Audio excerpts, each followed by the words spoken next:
Bienvenue dans cette deuxième vidéo correspondant au travail à faire pour le jeudi 19 mars. Elle s'intitule donc TES, jeudi 19 mars 2. Je vous disais donc dans la vidéo précédente qu'il existait plusieurs formes de flexibilité du marché du travail qui permettent de lutter contre le chômage structurel et qu'il faut bien utiliser toutes ces formes, notamment dans les sujets de raisonnement ou de dissertation, parce que souvent les candidats au bac limitent leur analyse à une forme de flexibilité et c'est insuffisant. Donc il y a 5 formes de flexibilité à retenir. Vous pourrez prendre donc ce document que vous avez ici et l'insérer dans votre cours. Donc on croise en général flexibilité quantitative et qualitative avec flexibilité interne et externe. Et il y a une 5e forme qui correspond à la flexibilité géographique. J'en parle tout de suite parce qu'elle est facile à comprendre et je n'y reviendrai pas. La flexibilité géographique signifie que les salariés peuvent se déplacer sur le territoire pour changer d'emploi ou changer de poste. Ça veut dire qu'un chômeur qui trouve un emploi à 500 km de chez lui est prêt à se déplacer à 500 km de chez lui avec femme et enfants si nécessaire. Ça veut dire que si un salarié se voit proposer un poste dans une autre région que la sienne, dans une autre filiale, il acceptera. C'est ça être flexible géographiquement. C'est très simple, mais effectivement, ça permet aux entreprises de mieux s'adapter. Alors ensuite, on a 4 autres formes de flexibilité. Je vais juste reprendre mon pointeur. Pardon. Voilà, sélectionner. Très bien. Donc, on a ici notamment une première forme de flexibilité qu'on appelle, comme vous pouvez le voir, quantitative interne. Il s'agit en fait pour l'employeur de pouvoir utiliser librement le temps partiel, c'est-à-dire faire varier pendant l'année, pendant la semaine, pendant le mois, le temps de travail qu'il impose à ses salariés en fonction de ses carnets de commandes. Il existe dans le même ordre d'idées une flexibilité quantitative externe, c'est-à-dire que cette fois il ne s'agit pas de faire varier la quantité de main-d'œuvre en interne de l'entreprise, mais en sollicitant à l'extérieur de l'entreprise de nouveaux salariés. Quand les carnets de commandes se remplissent, on fait appel à de l'emploi intérimaire, à des CDD pour répondre aux carnets de commandes du moment, et puis on peut facilement se séparer de ces salariés, les faire sortir de l'entreprise lorsque les carnets de commandes se vident. C'est pour ça qu'on parle de flexibilité externe dans ce cas. Il existe ensuite une flexibilité dite qualitative, c'est-à-dire qui permet à l'employeur de répondre à la demande de manière qualitative, en faisant varier les tâches de sa main-d'œuvre. La flexibilité qualitative interne signifie que on va demander aux salariés d'être polyvalents, c'est-à-dire de pouvoir occuper plusieurs postes, réaliser plusieurs tâches. Un exemple souvent donné, c'est l'exemple du guichetier. Le guichetier accueille des clients, par exemple dans une agence bancaire, mais il peut aussi faire un peu de comptabilité, un peu de conseil, un peu de vente.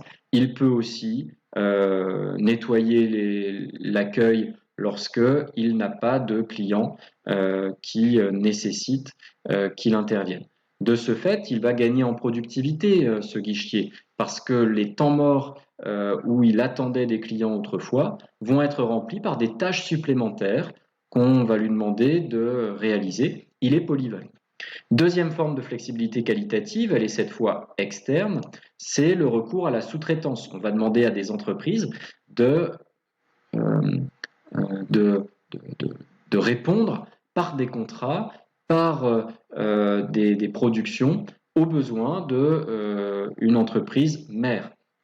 Donc là, c'est le cas par exemple d'Apple. Apple utilise beaucoup cette forme de flexibilité puisque Apple a sous-traité une grosse partie des tâches d'exécution et de production de l'iPhone par exemple, de l'iPad ou d'autres produits.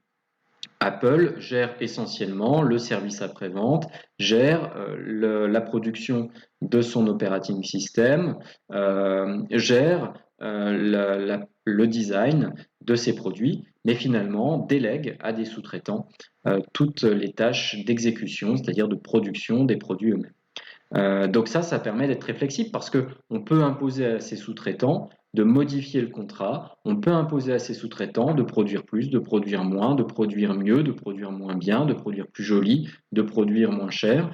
Bref, tout cela est très flexible. Si je reprends le cours sur la question de la flexibilité, et plus particulièrement de la France, on voit que la France essaie de réduire son chômage structurel en lançant des réformes qui vont flexibiliser le travail. C'est le cas de réformes qui déréglementent le marché du travail, c'est-à-dire qui suppriment ou allègent des règles qui sont dans le droit du travail et qui protégeaient les salariés. Les deux plus récentes lois qui déréglementent le marché du travail et flexibilisent le travail, c'est la loi El Khomri de 2016 et la loi travail votée à l'arrivée au pouvoir d'Emmanuel Macron en septembre 2017.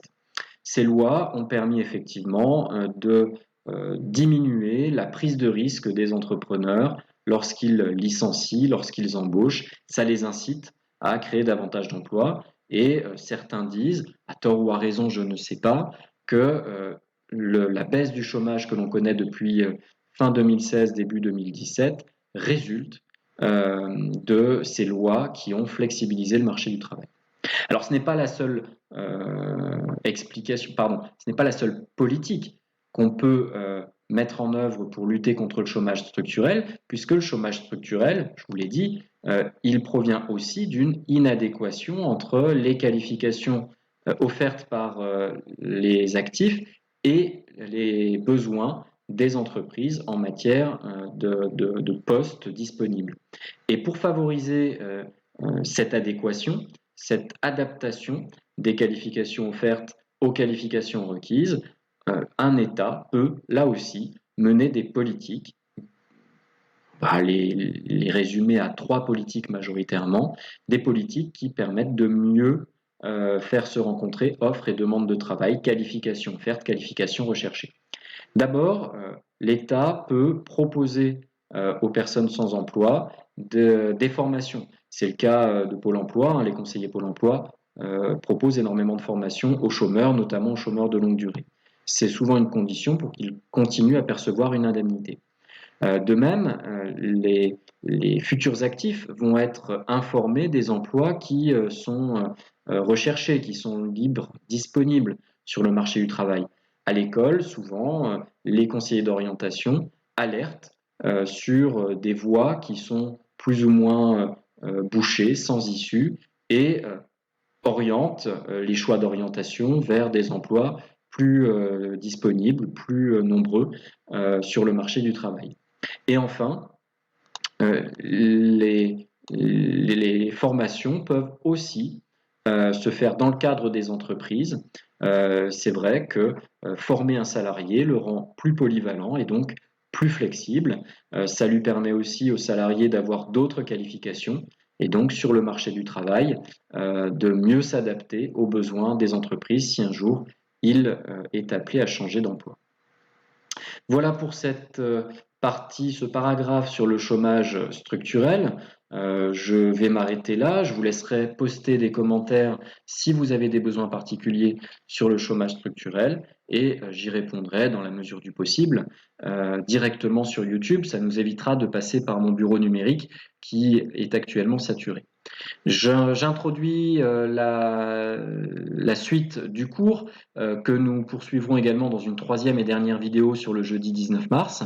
Je commence en tout cas en revenant sur le sens à donner à la 3e partie, le 12.3 du chapitre 12.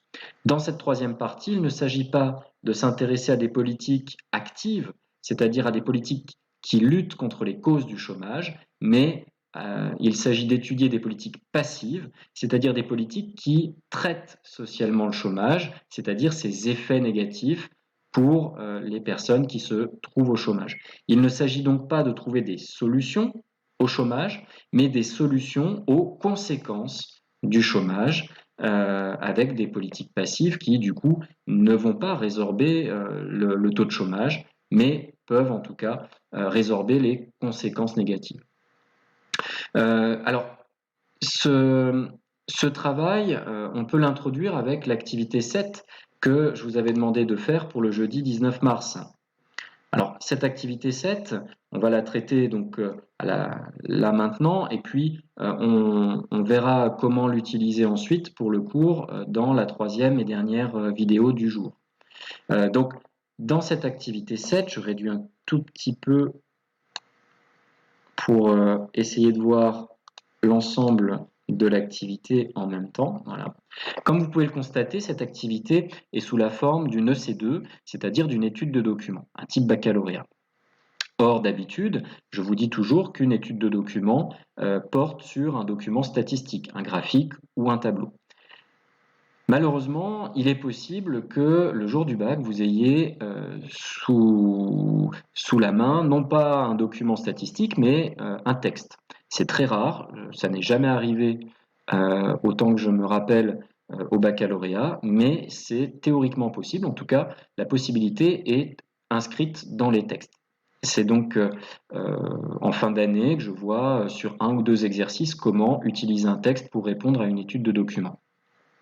Le principe reste le même, il faut présenter le document, sa source, sa date, il faut également présenter sa nature et les documents textes que vous aurez peuvent être en gros de trois natures. Ça peut être soit un entretien entre un économiste ou un sociologue et un acteur ou des acteurs de l'économie ou de la société.